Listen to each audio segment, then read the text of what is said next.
Can you identify the error in this sentence?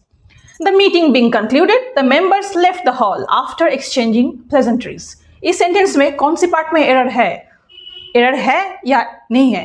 Okay, चलिए देखते हैं. The meeting being concluded, the members left the hall after exchanging pleasantries. Option A, the meeting being concluded. Error इस part में है. And the right expression will be the meeting having concluded or the meeting having been concluded. अब आते हैं error क्यों है और जो करेक्ट एक्सप्रेशन है वो वैसा क्यों है. ओके, अब ये जो पार्ट है द मीटिंग बीइंग कंक्लूडेड, इसको बोलते हैं नॉमिनेटिव एब्सोल्यूट. फर्स्ट ग्लैंस में क्या लगता है, ये तो नॉमिनेटिव एब्सोल्यूट का जो स्ट्रक्चर होता है नाउन प्लस पार्टिसिपल. जो वर्ब के हमारे जो लॉन्ग वीडियो है उसमें डिटेल डिस्कशन हुआ है पार्टिसिपल क्या है. तो participle noun plus participle the meeting plus participle क्या है बीइंग कंक्लूडेड. तो फर्स्ट ग्लांस में लगेगा ये तो सही है क्योंकि पार्टिसिपल का जो स्ट्रक्चर है वो तो फॉलो हो रहा है. यहीं पे है एक शटल एरर, क्योंकि अगर आप नोटिस करोगे यहाँ पे वर्ब कौन सा है concluded.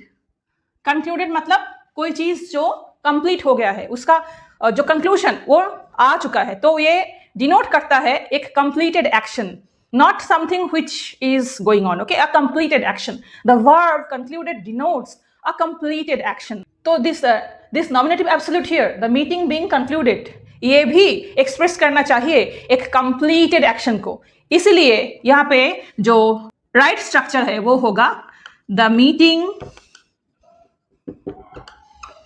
Having concluded.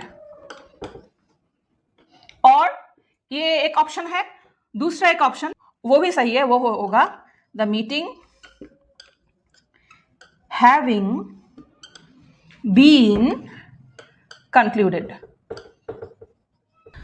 If you notice यहां पे स्ट्रक्चर क्या हो गया, noun plus having plus past participle.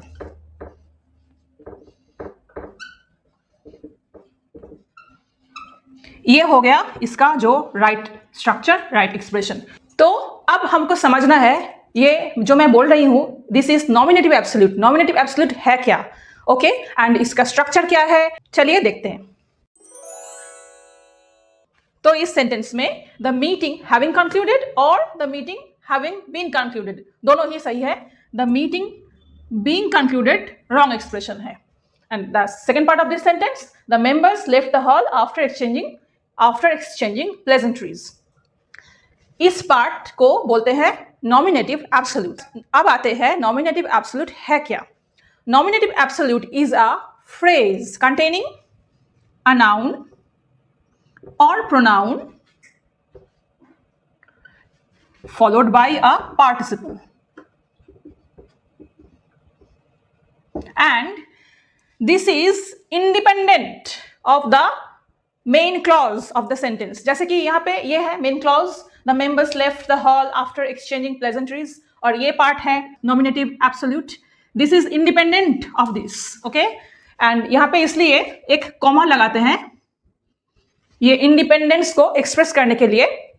This portion, this nominative absolute provides with additional information regarding time, cause, circumstances, conditions etcetera. Okay, कौन सी टाइम में, कौन सी कंडीशन में, कौन सी सर्कमस्टेंस में जो मेन क्लॉज में जो इवेंट हो रहा है वो उसका जो एडिशनल इंफॉर्मेशन है, कौन सी सर्कमस्टेंस कौन सी टाइम में वो हो रहा है इवेंट, ये इंफॉर्मेशन नॉमिनेटिव एब्सोल्यूट प्रोवाइड करते हैं. Let's move forward to another two examples.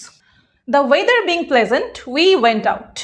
The weather being pleasant is the nominative absolute here and the principal clause is we went out.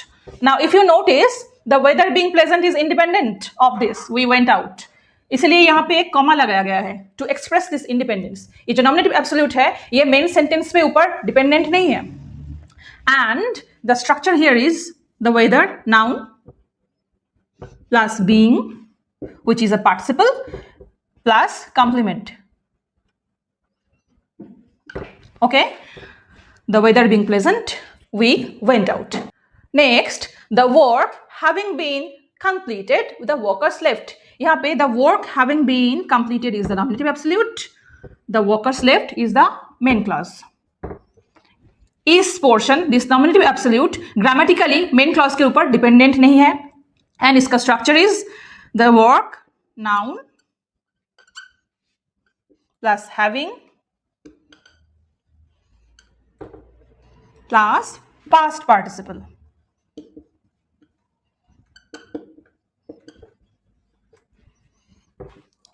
अब इन दो सेंटेंस में डिफरेंस क्या है?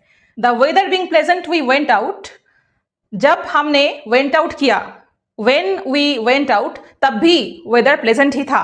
ओके, बट सेकेंड सेंटेंस में the work having been completed, the workers left, workers ने leave किया जब काम हो गया था. यहाँ पे एक फिनिश्ड वर्क को डिनोट किया जा रहा है, बट यहाँ पे जो वेदर है वो तभी भी प्लेजेंट है जब यहाँ पे वर्क का जो काम जो कि गो आउट हो रहा है तभी भी वेदर प्लेजेंट है, इसलिए यहाँ पे बीइंग है. और यहाँ पे हैविंग बीन कंप्लीटेड, वर्क जो था वो कंप्लीट हो चुका था, then after that the workers left. This is the difference between this being plus complement, having plus past participle. Now let's focus on SSC level trap regarding nominative absolute. If you notice in this sentence, being a rainy day, we stayed indoors. This sentence is not correct. Because being a rainy day, if we consider this nominative absolute, तो आप देखेंगे कि इसमें कोई subject नहीं है, but nominative absolute has its own subject.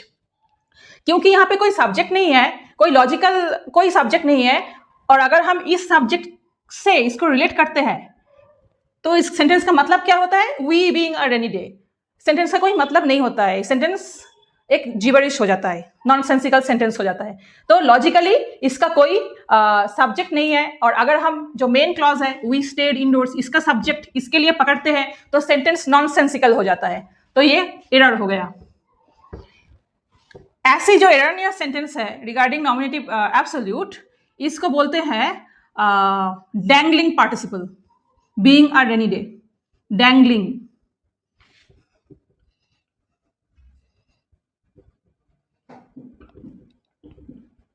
Dangling क्यों?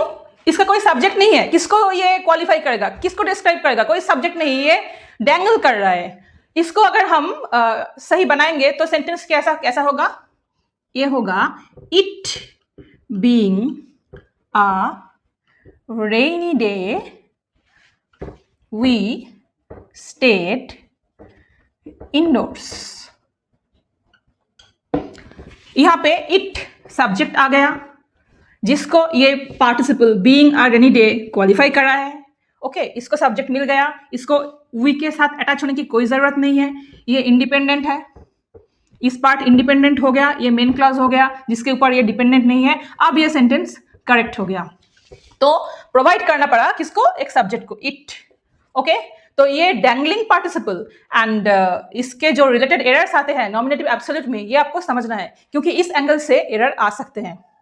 I hope my explanation was lucid enough for you to understand and never forget, so that you do not make these kind of mistakes ever in exams, in any kind of exams, be it government or otherwise. Please like, share and comment if you have any doubts left. Thank you.